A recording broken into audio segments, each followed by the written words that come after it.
Matthieu 19, verset 30. Dévoilé.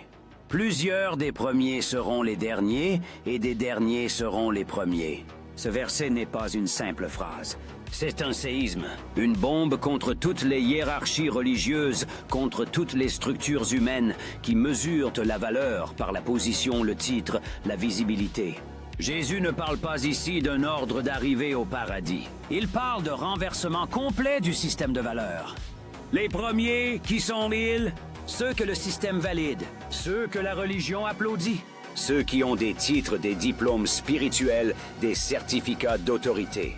Ceux qui se sentent établis, respectés, reconnus. Mais le royaume dit, vous serez derniers. Parce que le royaume ne couronne pas la performance, il ne s'incline pas devant le CV, le programme religieux ou les accolades humaines. Le royaume ne célèbre pas l'orgueil ni la fierté. Il couronne la dépendance, la vulnérabilité, la remise totale. Les derniers, ceux que le monde ignore. Les brisés, les incompris, les marginalisés. Ceux que personne ne voit, ceux qui n'ont pas de réseau, ceux qui n'ont pas de place dans le système. Et Jésus dit, ils seront premiers, parce qu'ils n'ont pas d'orgueil à déposer, parce qu'ils n'ont rien à défendre, parce qu'ils sont ouverts à recevoir la vraie grâce, la vraie identité. La vérité crue. Dans le royaume, les titres n'ont aucun poids.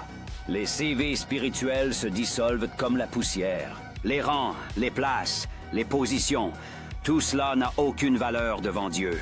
La seule force qui compte est l'abandon total. L'abandon de soi, l'abandon de ses droits, l'abandon du contrôle. Le religieux réclame une place, une reconnaissance, un honneur. Le royal reçoit une identité. Regardons plus profondément.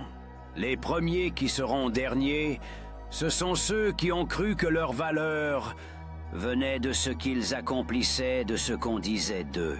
Les derniers qui seront premiers, ce sont ceux qui ont compris que leur valeur est donnée par Dieu, non par le monde. Voici le sens réel du verset. Ceux qui vivent par leur propre grandeur seront renversés. Ceux qui vivent par ma grâce seront élevés. Dans le royaume, la hauteur ne se prend pas, elle se reçoit. Le trône n'est pas une récompense, c'est une consécration. Et voilà la clé. Ce n'est pas une question de performance. Ce n'est pas une question d'activité ou de combien tu as fait. Le royaume fonctionne par la dépendance, par la soumission, par l'abandon à celui qui est la source de toute vie.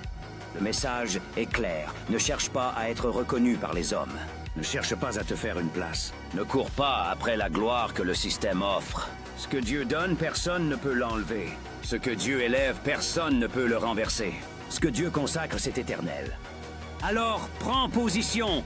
Sois un dernier dans les yeux du monde, pour être premier dans le royaume. Sois brisé, pour être élevé. Sois invisible, pour révéler la lumière de Dieu à travers toi. Les titres n'ont pas de valeur. Les places ne comptent pas. Le CV ne sauve pas. Le trône s'offre à ceux qui abandonnent tout. Le royaume est pour les royaux qui ont choisi l'abandon, la grâce et la dépendance totale.